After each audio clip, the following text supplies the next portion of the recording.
ये भूपेंद्र हुड्डा खिसियानी बिल्ली खंभा नोचे वाली बात है। अब इनका रास्ता सारा बंद हो गया, पब्लिक ने इनको नकार दिया है। लेकिन वही ईवीएम वायनाड में नहीं है कोई, वही ईवीएम झारखंड में नहीं है कोई।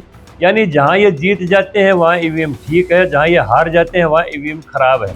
हाईकोर्ट ने भी इनका केस को नकार दिया है, सुप्रीम कोर्ट ने भी नकार दिया है। ये जहां जाते हैं वहीं मुंह की खाते हैं, वहीं ठोकरें खा के आते हैं। देखिए, संविधान के ऊपर जब जब चोट की गई है वो कांग्रेस के समय की गई है।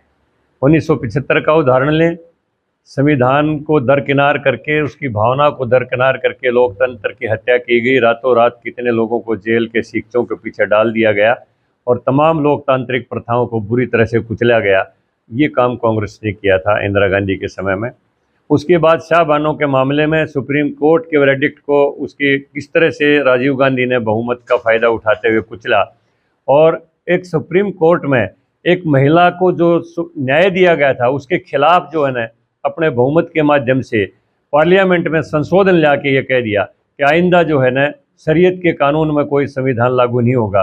तो संविधान का जब जब भी अपमान हुआ है वो कांग्रेस के माध्यम से हुआ है। उनको वही चीज़ें दिखाई देती हैं। भारत के प्रधानमंत्री जो दुनिया के एक सबसे बड़े नेता हैं, दुनिया के जिस भी देश में गए हैं उसी देश का सर्वोच्च नागरिक सम्मान उनको दिया गया है। वो बार बार कह चुके हैं, कोई माई का लाल पैदा नहीं हुआ जो हमारे संविधान के से छेड़छाड़ कर सके। कांग्रेस लोगों को निरर्थक गुमराह करने के लिए, अपने राजनीतिक रोटी सेकने के लिए ये मिथ्या प्रचार करती है।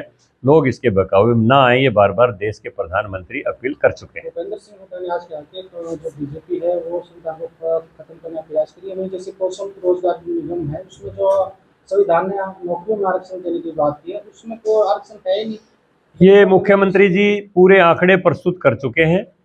कौशल रोजगार के उन्होंने, मुख्यमंत्री ने आंकड़े प्रस्तुत कर दिए कि इसमें टोटल मिला के इतने लोगों को रोजगार दिया गया है। उसमें इतने परसेंट हमारे एससी समाज के हैं, इतने परसेंट बीसी समाज के हैं। जितना रिजर्वेशन हिंदुस्तान में संविधान के माध्यम से एससी और बीसी को दिया गया है उससे कहीं 3-4% ज़्यादा बच्चों को रिजर्वेशन के माध्यम से इसमें मौका दिया गया है। ये भूपेंद्र हुड्डा खिसियानी बिल्ली खंभा नोचे वाली बात है। अब इनका रास्ता सारा बंद हो गया, पब्लिक ने इनको नकार दिया है।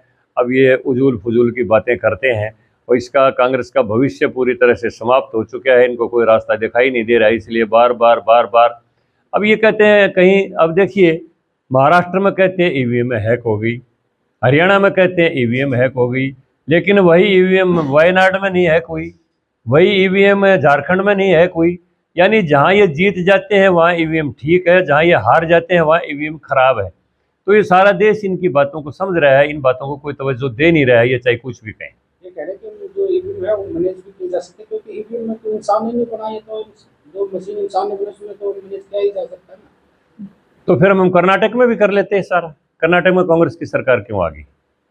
ये एक मिथ्या प्रचार है। और भारत का जो निर्वाचन आयोग है पूरी रिपोर्ट इसके ऊपर दे चुका है और ईवीएम का पूरे जो टेक्नोलॉजी है उसके बारे में देश के सामने बता चुका है।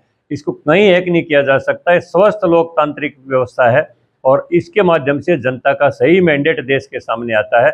इसमें कोई किसी किस्म की छेड़छाड़ हो नहीं सकती है। 14 सीटों पर जिस तरह से हरियाणा मैनेज किया गया है उसकी सबूत हाईकोर्ट में भी गए।